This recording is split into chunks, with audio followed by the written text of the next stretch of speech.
you guys, I just wanted to make a quick video letting you guys know what kinds of stickers to put inside your resin, and if you do use a certain type of sticker, how it's going to affect the way that your resin looks in the finishing product. So let's get started. The first type of sticker is this very papery, not very shiny, definitely has no plastic on the paper or on the sticker. So what's going to usually happen if you put this in resin with no protection is the resin is going to seep through the sticker and make little watermarks, which is, I don't have an example to show you, but it's not very pleasant. You end up popping out your resin and you feel like it's a complete waste and you just ruined it. So what I usually do with these stickers that are papery, I either cover them with a layer of triple thick or Mod Podge, or I do the ghetto lamination and I just cover it with some clear duct tape or some clear packing tape. You do it on both sides, so the front and the back, so that no resin seeps through and makes your sticker get little resin watermarks. So that's the way that you handle paper stickers. Then next type of sticker is kind of dimensional stickers, but that are semi-papery and transparent. If you're going to put these in, you have to, obviously you can't put duct tape over these, so if you're going to put these in your resin, you're going to realize that some of it's going to go a little bit clearer than you wanted it to. So with this, you're going to want to put them in a resin piece that has just a main focal point, and you're going to use these as the background. But you can't put any other color behind these, so you're going to basically leave the main piece clear. Because if you put a color behind this with the transparent petals that it has, it's going to change the color of the flower. So if you're putting these in your resin piece, you're going to realize that you're just going to use these as the background instead of using glitter or anything else. So, but I think they do look really pretty in resin if you decide to actually put them in your resin. Next kind of sticker is these really tiny little stickers, but they're mostly transparent. They're really, really little. They're used for like little embellishments in the back of your resin. For an example, I have this piece, and so you see it's like a main clock, and it has the main sticker, which is very solid. It's the piece that stands out most. But all these little ones in the background, they're noticeable, but not super, super noticeable, like this card, for example. But if you put any solid color behind it, you'll notice that the stickers disappear and you won't see them as well. Which is why if you do use these little tiny stickers, you're going to want to leave the back mostly clear. Now this one I just used cellophane and left it clear. But the cellophane added enough color to make it look like it had some substance, but it didn't block out the stickers. So that's just a tip for you guys if you're using any of these little tiny stickers. The next kind of sticker is the uber puffy stickers. So these were sent to me by Studio Lorian. They're literally like squishies, but they're stickers. So if I were to ever put these into resin, you could pretty much guarantee that they're going to float and they're going to move, because it's like putting a floaty in a pool. They're just going to float around and they're going to move. So what I suggest if you were to put these in your resin is put a very, very, very thin layer of resin and lay these in your resin how you want them. And you're going to need to babysit. What I mean by babysit is every 10 minutes you come and you check on your piece and you see if the stickers have moved. If they have moved, you just take your toothpick and you move them back into the place that you want them to stay. And once everything is kind of cured and they have stopped moving, it's going to be a very, very thin layer, but that thin layer is going to assure that they don't move no matter what you do.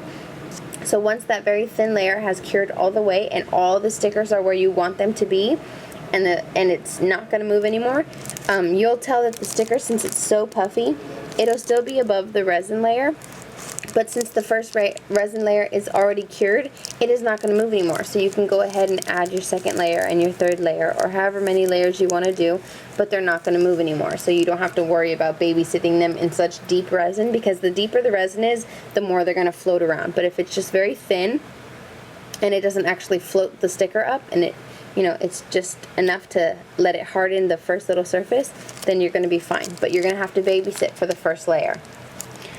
Next sticker type is these plastic ones, but they're kind of dimensional. They have like almost if they were domed themselves, but some of them are clear and some of them are solid. So the solid ones, you're fine. You could put them in any kind of resin with any kind of background and they're going to keep their color. But the thing with the clear ones is if you put any kind of color, see how these ones are clear? They're dimensional, so you don't have to worry about watermarks, but if you put any color behind them, it's going to change the color of the sticker.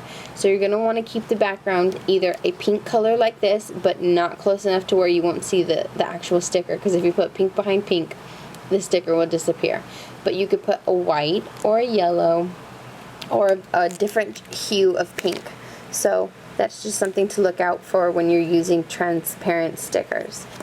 Next type of sticker gives me the most trouble in my entire resin career. It's these dimensional, do you see all the layers that they have? When you do resin with these stickers, if you just out of the blue pour your resin and then put these in, you're gonna get a mountain of bubbles. All the air that is trapped in between each layer is going to produce tons and tons of bubbles.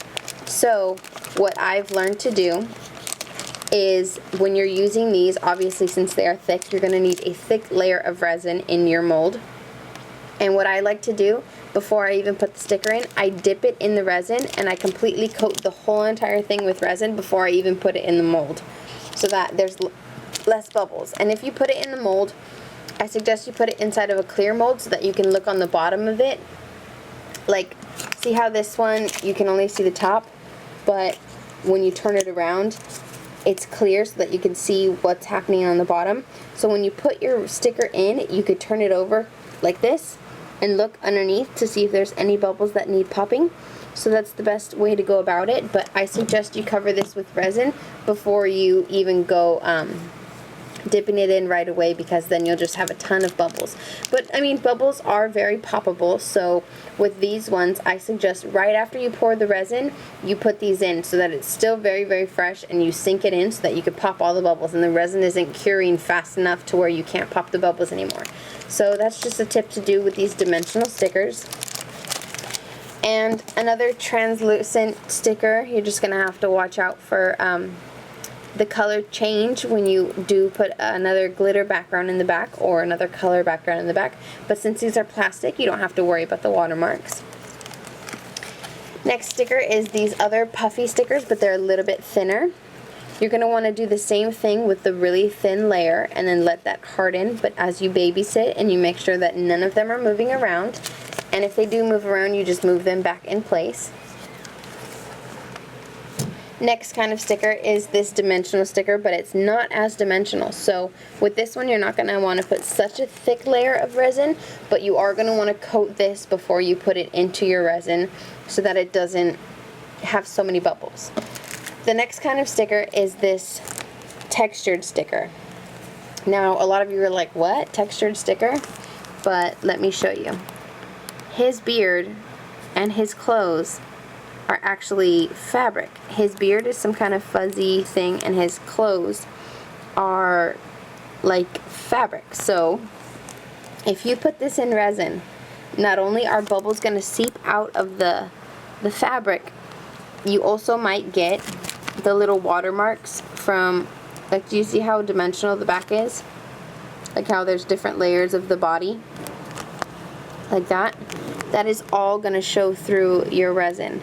And I don't have a situation that tells you how not to do that. I'm just warning you that if you do see these stickers and you absolutely have to have them, that is what's going to happen in your resin.